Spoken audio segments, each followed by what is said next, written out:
सर्वांना मंगलमय शुभ सकाळ मित्रांनो. तर आज आपण एका नवीन ठिकाणाला एक्सप्लोर करण्यासाठी जात आहोत.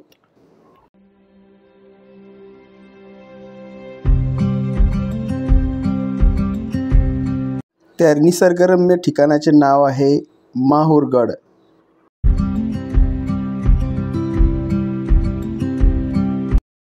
माहूरगड हे ठिकाण नांदेड जिल्ह्यामध्ये असून त्याला धार्मिक आणि ऐतिहासिक दोन्ही दृष्ट्या फार मोठे महत्त्व आहे.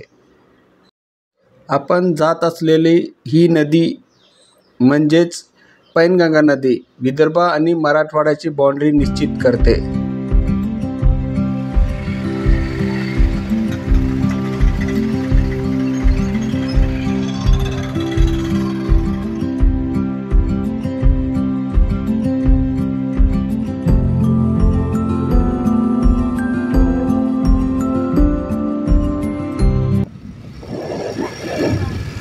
माहूरगड महाराष्ट्रातील एक अत्यंत महत्त्वाचे तीर्थक्षेत्र आणि ऐतिहासिक स्थळ म्हणून ओळखले जाते.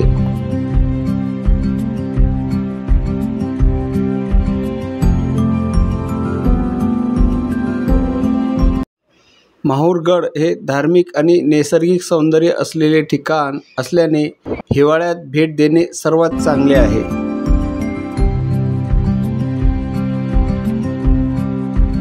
माहूरगड हे ठिकाण राज्य महामार्गावर जोडलेले असल्यामुळे नागपूर, यवतमाळ, अमरावती आणि अकोला येथून थेट माहूरसाठी बससेवा उपलब्ध आहेत आणि नांदेडवरून 127 किलोमीटर अंतरावर हे स्थळ आहे.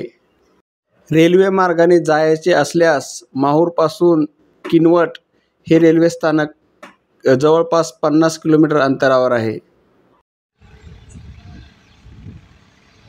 माहूर हे महाराष्ट्रातील नांदेड जिल्ह्यात सातपुडा डोंगर रांगामध्ये वसलेले एक छोटे शहर आणि तालुक्याचे मुख्यालय आहे. माहूरला प्राचीन काळात मातृपूर असेही म्हटले जाते अशी इतिहासात नोंद सापडते.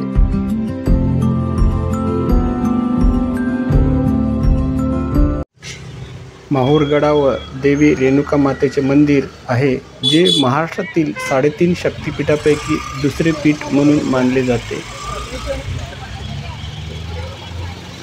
समोर दिसतो तो रामगड किल्ला माहूर येथे स्थित आहे.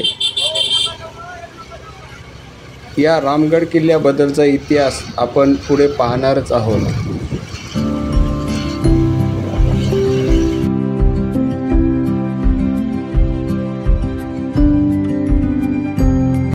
हे नैसर्गिक ठिकाण सातपुडा पर्वतरांगामध्ये वसलेले असून सर्वत्र आपल्याला हिरवळ पाहायला मिळत आहे.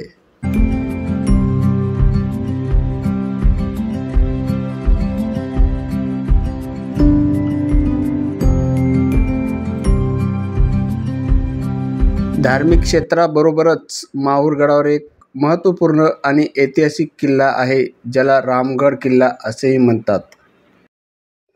रामगड किल्ल्याचे काही बुरुज आणि तटबंदी आजही अस्तित्वात आहेत, जे इतिहासप्रेमींसाठी आकर्षणाचे केंद्र आहेत. हा वळण रस्ता सती अनुसूया माता मंदिराकडे घेऊन जातो.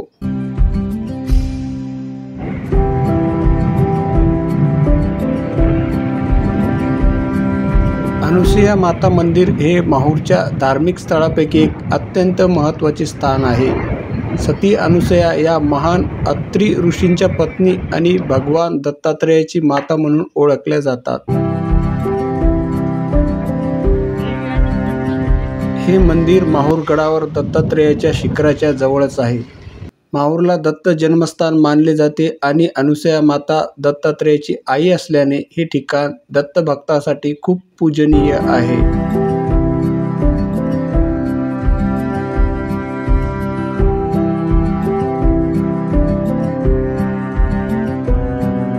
सती अनुसूया त्यांच्या पतिव्रता धर्मासाठी आणि पवित्रतेसाठी प्रसिद्ध आहेत. या मंदिराला भेट दिल्याने मनाला शांती आणि आशीर्वाद मिळतो अशी भाविकांची श्रद्धा आहे.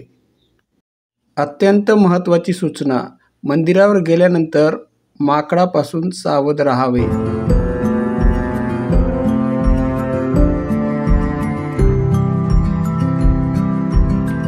मंदिराच्या आजूबाजूला घनदाट जंगल आणि शांत परिसर असल्यामुळे येथे एक वेगळीच आध्यात्मिक अनुभूती मिळते.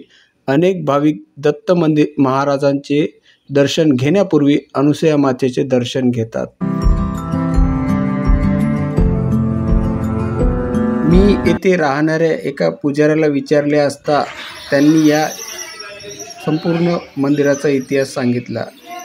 त्यांनी सांगितले की पौराणिक कथेनुसार एकदा ब्रह्मा, विष्णू आणि महेश या त्रिमूर्तींनी अनुसूया मातेच्या पवित्रता आणि धर्माची परीक्षा घेण्याचे ठरविले.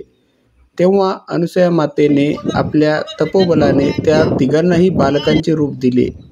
या बालकांनी नंतर तिच्या स्तनपानाने तृप्त झाल्यानंतर त्यांना खऱ्या रूपात परत येऊन वरदान दिले.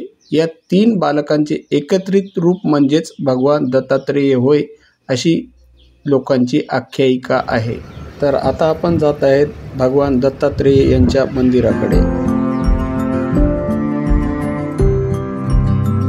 माहूर येथील दत्तात्रेय शिखर मंदिर हे केवळ एक धार्मिक स्थान नाही, तर येथील सर्वात उंच ठिकाण असल्याने ते निसर्गरम्य दृश्यासाठीही प्रसिद्ध आहे.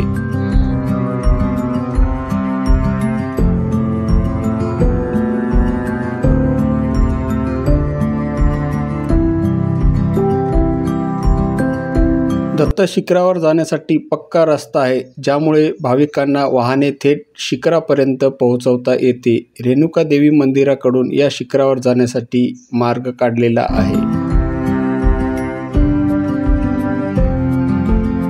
सध्या स्थितीतील मंदिर 1297 मध्ये महंत मुकुंद भारती यांनी बांधले असे येथील महंत सांगतात.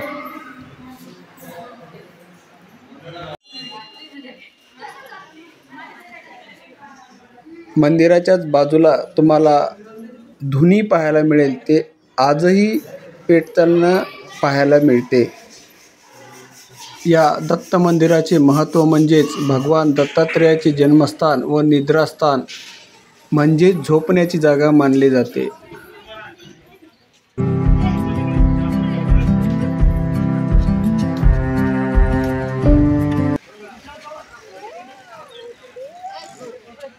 दत्त शिखरावर जाण्यासाठी पायऱ्यांचा आणि पक्क्या रस्त्यांचा मार्ग उपलब्ध आहे.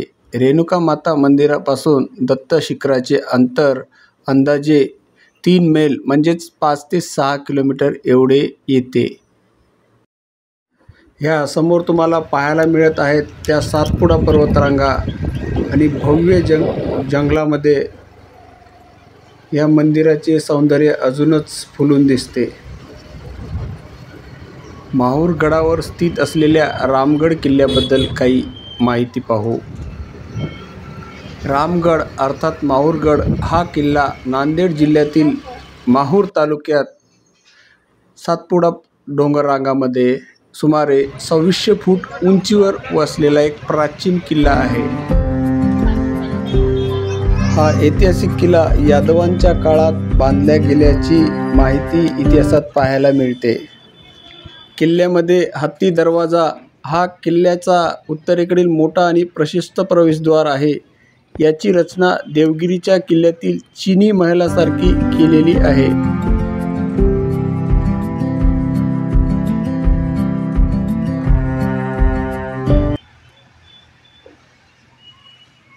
कुठून पाचवून देऊन येतात काय?